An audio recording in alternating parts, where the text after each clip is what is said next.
প্রথমত কিছু ছোট ছোট ইনফরমেশন দিয়ে সামারি বলতে চাই, তার পরবর্তীতে পুরো বিষয়টাকে ব্যাখ্যা করতে চাই। প্রথম যে বিষয়টা সেটা হচ্ছে বর্তমানে আইসিসি টেস্ট চ্যাম্পিয়নশিপের যে র্যাঙ্কিং, সেই র্যাঙ্কিং এ ইন্ডিয়া এবং ইংল্যান্ডকে টপকে বাংলাদেশ 5 নম্বরে অবস্থান করছে। দ্যাট ডাজ নট মিন যে বাংলাদেশ ইন্ডিয়া বা ইংল্যান্ডের চাইতে বেটার টেস্ট ক্রিকেটিং নেশন, তবে এই কম্পিটিশনটাই এই মুহূর্তে বাংলাদেশ 5 নম্বরে অবস্থান করছে। এই লিড ধরে রাখাটা বাংলাদেশের জন্য অবশ্যই ডিফিকাল্ট হতে যাচ্ছে, কারণ সামনে সিরিজটা অস্ট্রেলিয়ার সঙ্গে টেস্ট চ্যাম্পিয়নশিপে, এরপর সেটা সাউথ আফ্রিকার মাটিতে, সবকিছু মিলে বাংলাদেশের জন্য ডিফিকাল্ট টাইম ওয়েট করছে। তবে এই মুহূর্তে বাংলাদেশ টেস্ট চ্যাম্পিয়নশিপের যে র্যাঙ্কিংটা আছে, র্যাঙ্কিংটা আপনারা দেখতে পাচ্ছেন, সেখানে 5 নম্বর অবস্থান করছে। বাংলাদেশের নিচে কিন্তু ইন্ডিয়া, ইংল্যান্ড এবং পাকিস্তান। দ্বিতীয় যে পয়েন্টটা বলতে চাই সেটা হচ্ছে এই টেস্ট সিরিজটাতে তাইজুল ইসলাম সর্বমোট 8 জন সেট ব্যাটারকে আউট করেছেন। শুধুমাত্র এই ইনিংসে যে 6টা উইকেট পেয়েছেন, আমি শুধু এই কথাটা বলছি না, ওভারঅল আপনি যদি এই টেস্ট সিরিজটা চিন্তা করেন, তাইজুল ইসলাম সর্বমোট 8 জন সেট ব্যাটসম্যানকে আউট করেছেন, যেগুলো আসলে ম্যাচের কনটেক্সটে, সিরিজের কনটেক্সটে অনেক বেশি মাত্রায় ইম্পর্টেন্ট রোল প্লে করেছে। গেট ওপেন করে দিয়েছেন তাইজুল ইসলাম, সেই গেট ওপেন করার পর পরবর্তী সময় সেটার ফায়দাটা বাকি বোলাররা লুটেছেন। অর্থাৎ এই জায়গাটা বেশ কমপ্লিমেন্টিং বোলিং তাইজুল ইসলাম করেছেন, সেই ব্যাপারটা নিয়ে আমরা এই ভিডিওতে কথা বলবো। 3 নম্বর যে পয়েন্টটা নিয়ে কথা বলতে চাই সেটা হচ্ছে বাংলাদেশ তাদের সর্বশেষ 9টা টেস্ট ম্যাচের মধ্যে 6টা টেস্ট ম্যাচে প্রতিপক্ষের 20 উইকেট তুলে নিয়েছে। এমন হয়েছে যে একটা টেস্ট ম্যাচে বাংলাদেশ প্রতিপক্ষের 19 উইকেট তুলে নিয়েছে, একটা টেস্ট ম্যাচে প্রতিপক্ষের 17 উইকেট তুলে নিয়েছে। তার মানে আপনি 9টা টেস্ট ম্যাচের মধ্যে চিন্তা করলে প্রায় 8টা টেস্ট ম্যাচে এরকম হয়েছে যে বাংলাদেশ কিন্তু জেতার কাছাকাছি জায়গায় ছিল। সবকিছু মিলে বাংলাদেশের এই লাইন আপটা যে আসলে 20 উইকেট নেওয়ার সামর্থ্য রাখে, এটাই বাংলাদেশের এই টিমটার সবচেয়ে বড় বৈশিষ্ট্যের জায়গা। লিটন কুমার দাসের উইকেট কিপিং স্কিলের জায়গাটা আমার কাছে মনে হয় যে বাংলাদেশি বলেই হয়তোবা খুব বেশি আন্ডাররেটেড, কিংবা এই ব্যাপারটা খুব বেশি প্রকাশিত হয় না। তবে লিটন কুমার দাস উইকেট কিপিং এর জায়গাতে নিজেকে দিন দিন যে ছাড়িয়ে যাচ্ছেন, সেই ব্যাপারটাও কিন্তু এই সিরিজে আরো স্পষ্টভাবে দৃশ্যমান হয়েছে। Mushfiqur Rahim at the age of 39 যেভাবে তিনি পারফর্ম করে যাচ্ছেন, সবকিছু মিলিয়ে এই জায়গাটা অনেক বেশি প্রশংসার জায়গা। ডেফিনেটলি তিনি এমন একটা স্টেজে রয়েছেন, একটা ম্যাচ খারাপ খেললে তাকে নিয়ে কথা হয়ে যাবে, সেই জায়গা থেকে মুশফিকুর রহিম যেভাবে নিজেকে মেনটেন করে যাচ্ছেন, অবশ্যই সবার জন্য একটা অনুকরণীয় দৃষ্টান্তের জায়গা। ওভারঅল বাংলাদেশের এই টিমটা নাজমুল শান্তর নেতৃত্বে যেভাবে জেলিং বন্ডিংটা যাচ্ছে, কোচিং স্টাফকে একটা অনেক বড় ক্রেডিট দিতে হবে। Shaun Tait, he is been doing fantastic job. Mushtaq Ahmed, আমাদের মুশতাক ভাই, he is also doing fantastic job. Mohammad আশরাফুলের টেনিওরটাও কিন্তু বেশ ভালো যাচ্ছে, টেকনিক্যাল জায়গা থেকে ব্যাটসম্যানদেরকে দেখা যাচ্ছে বেশ ভালো। টনি হেমিং উইকেট যেভাবে মেইনটেইন করছেন, সত্যি কথা বলতে বাংলাদেশের মাটিতে ব্যাক টু ব্যাক 2টা টেস্ট ম্যাচ আমরা 5th এনকাউন্টার পর্যন্ত দেখেছি, যেটা আসলে কোয়ালিটি ক্রিকেটটাকে নিয়ে আসে এবং ক্রিকেটের ব্র্যান্ডিংটাকে অনেক খুব সুন্দর করে। এবং বাংলাদেশের যখন এরকম একটা পেস বোলিং লাইন আপ আছে, আমরা ধরতে পারি যে hour cricket is in safe hands, অর্থাৎ অন্তত টেস্ট ম্যাচ ক্রিকেটের জায়গাটা।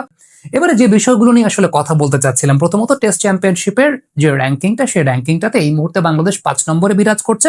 এটা একটা কনসিস্টেন্ট ফলাফল বাংলাদেশের টেস্ট ম্যাচ ক্রিকেটের। শ্রীলঙ্কার মাটিতে আমরা টেস্ট ড্র করেছিলাম একটা, এবং সেই জায়গাটা আমাদের বোলারদের বেশ ভালো পারফরমেন্স দেখা গিয়েছিল।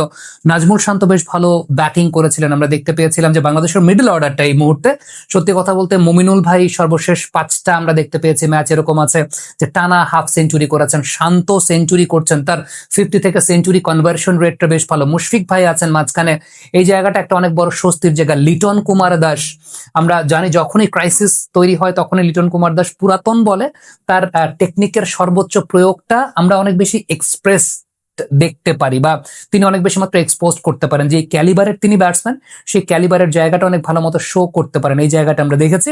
বাট একটা ম্যাটার অফ কনসার্ন বাংলাদেশের এই টিমটাতে আছে ব্যাটিং পয়েন্ট অফ ভিউ থেকে চিন্তা করলে, সেটা হচ্ছে লোয়ার অর্ডার ব্যাটিং এর জায়গাটা। ডেফিনেটলি লোয়ার অর্ডার ব্যাটিং এর জায়গাটা একটু প্রমিনেন্ট, লোয়ার অর্ডার ব্যাটিংটা দরকার। মেহেদী মিরাজের কাছ থেকে এক্সপেক্টেড সার্ভিসটা লোয়ার অর্ডার ব্যাটিং এ সেটা পাওয়া যাচ্ছে না, সেই জায়গাটা মিরাজের কাজ করার জায়গা আছে। কোচিং স্টাফ ডেফিনেটলি আশা করছি সেই জায়গাটা নিয়ে কাজ করবে। দ্বিতীয়ত যে পয়েন্টটা বলবো সেটা হচ্ছে তাইজুল ইসলামের এই থ্রু আউট দ্য সিরিজ ইম্প্যাক্টের জায়গাটা আমি একটু দেখেই আপনাদেরকে বলি, কারণটা হচ্ছে আমি এগুলো নোট করে রেখেছিলাম। গতকালকে আমি একটা ফেসবুকে স্টেটাসও দিয়েছিলাম যে তাইজুল ইসলাম এই সিরিজে আসলে কি করেছেন। ধরেন এই ইনিংসে তো 6টা উইকেট পেয়েছেন, আপনি দেখলেন যে সাজিদ খান সেট ব্যাটসম্যান ভয়ঙ্কর হয়ে উঠছিলেন, তার উইকেটটা নিয়েছেন। তার আগে সালমান আলী আখা এবং শান মাসুদ 71 ব্যাটিং করছিলেন, তাদের উইকেট নিয়েছেন। বাবর আজম 47 ব্যাটিং করছিলেন, তার উইকেট নিয়েছেন। এই টেস্টের প্রথম ইনিংসে যদি চিন্তা করেন যে মিডল অর্ডারের একটা পার্টনারশিপ বিল্ড আপ হচ্ছিল এবং সেটা ছিল সালমান আলী আখা এবং মোহাম্মদ রিজওয়ানের মধ্যে, ব্যাক টু ব্যাক এই দুইজনকেই কিন্তু ফিরিয়েছেন। সালমান আলী আখা এবং রিজওয়ান সেট হচ্ছিলেন, সে সময় তাদেরকে ফিরিয়েছিলেন। সো তাইজুল ইসলাম এই থ্রু আউট দ্য সিরিজ যে কাজটা করেছেন সেটা হচ্ছে কমপ্লিমেন্টিং বোলিং করেছেন, গেট ওপেন করে দিয়েছেন। এই ব্যাপারটা খুব বেশি আলোচনায় আসেনি। প্রথম টেস্টে যদি চিন্তা করেন রিজওয়ান 59 ব্যাটিং করছিলেন, ব্যাটিং করছিলেন, তখন তাইজুল ইসলাম ম্যাচ আপে এসে উইকেটটা ক্যারি করেছেন। দ্বিতীয় ইনিংসে আব্দুল্লাহ ফজল 66 ব্যাট করার সময় তাইজুল ইসলাম এসে তার উইকেটটা নিয়েছেন। আপনি একটু চিন্তা করে দেখেন যে এই ইনিংসটাতে শান মাসুদ 71, সালমান আলী 71, বাবর 47, সাজিদ খান 30-এর উপরে ব্যাটিং করছেন। তার আগের ইনিংসে একটা বড় একটা মানে মোটামুটি গ্রোয়িং পার্টনারশিপকে ব্রেক করে দিয়ে গেছেন। প্রথম টেস্টে 2টা 50 করা ব্যাটসম্যান, এক ইনিংসে 59, যদি রিজওয়ান ক্যারি করে যেতেন পাকিস্তান আরো কিছু রান করতো, প্রথম টেস্টের কথা বলছি। দ্বিতীয় ইনিংসে আব্দুল্লাহ ফজল 66 ব্যাটিং করছিলেন, তার উইকেটটা নিয়েছেন। সো ম্যাচে কোনো 5 উইকেট মানে ইনিংসে কোনো 5 উইকেট নাই, ম্যাচে 10 উইকেট নাই, কিন্তু এগুলোকে বলা হয় আসলে কমপ্লিমেন্টিং বোলিং। সেই কমপ্লিমেন্টিং বোলিং এর জায়গাটা খুব ভালো মতো করেছেন। তো এই জায়গাটা খুব বেশি প্রকাশিত হয় না। মিরাজের ব্যাপারে আমি বলবো, মিরাজ কিন্তু থ্রু আউট দ্য সিরিজ, যদিও আজকের দিনে তিনি বোলিং করেননি, তবে থ্রু আউট দ্য সিরিজ মিরাজকে দেখা গেছে কন্টেইনিং বোলিং করতে, এবং আমার কাছে মনে হয় মিরাজ যদি এই বোলিং এর ধারাটা অব্যাহত রাখেন, ওভারসিজ কন্ডিশনও মিরাজ আসলে উইকেট পাবেন। কারণ দেখা যায় যে উইকেট যখন ভালো থাকে ওই সময়টাতে আপনি যদি অ্যাটাকিং বোলিং এ যান, রান লিক হয় অনেক বেশি মাত্রায়, উইকেট পাওয়া তো ভাগ্যের ব্যাপার, আপনি তখন উইকেট হয়তো বা পার। কিন্তু এরকম কন্টেইনিং বোলিং করলে বেটার উইকেটে ব্যাটসম্যান আউট অফ ফ্রাস্ট্রেশন আপনাকে অনেক সময় উইকেট দিয়ে যাবে। মিরাজের ক্ষেত্রে সেটা দেখেছি, ব্যাটসম্যান শর্ট খেলতে গিয়ে উইকেট দিয়েছেন। আবার যখন মিরাজের কাজ ছিল রানটাকে আটকে রেখে ওই পাশের বোলারের জন্য উইকেটের গেটটাকে ওপেন করে দেওয়া, এই কোঅর্ডিনেশনটা আমার কাছে খুব ভালো লেগেছে। তাসকিন খুবই আন্ডাররেটেড, তাসকিন নতুন বলে উইকেট নিয়ে দিয়েছেন। ডেফিনেটলি সেই জায়গাগুলো অনেক ইম্পর্টেন্ট রোল প্লে করেছে through out the test series. যদিও লাস্টের দিনে আমার কাছে তাসকিনের বোলিং অ্যাপ্রোচটা ভালো লাগে না। কেন ভালো লাগে নাই? Taskin was very much attacking in nature. Even তার চতুর্থ দিনও তাসকিনকে যখন দেখেছিলাম একটু অ্যাটাকিং বোলিং করতে গিয়ে আলটিমেটলি যে জায়গাটায় ব্যাটসম্যানকে একটু ফ্রাস্ট্রেটেড করা, একটু কন্টেইনিং বোলিং করা, এই জায়গাটা রাখেন নাই। But to be very honest, Taskin test match ক্রিকেটে এখনো নতুন বলে আমাদের উইকেট ওপেন করা বা উইকেট মিডল অর্ডারকে এক্সপোজ করানোর ক্ষেত্রে তাসকিনের একটা অনেক বড় ভূমিকা আছে, এবং থ্রু আউট দ্য সিরিজ তাসকিনের সেই উপকারিতাটা বাংলাদেশ ভোগ করেছে। Nahid Rana, he is a gem of a bowler. এই পেস, এই বাউন্স, নিজেকে দিন দিন কিন্তু অনেক উন্নতির দিকে নিয়ে যাচ্ছেন। He is a thinking bowler right now. আমরা দেখেছি তিনি বেশ ভালো থিঙ্কিং বোলিং করেন। আজকে সকালে দেখতে পাচ্ছিলাম রিজওয়ানকে ইনকামিং বলে বারবার ডিসিভ করার চেষ্টা করছিলেন। হ্যাঁ, রিজওয়ান সার্ভাইভড। সবসময় যে উইকেট পাবে বিষয়টা সেরকম না, but he maintained his discipline. After that Shoriful একটা বল বাইরে করে তারপরে উইকেট নিয়েছে।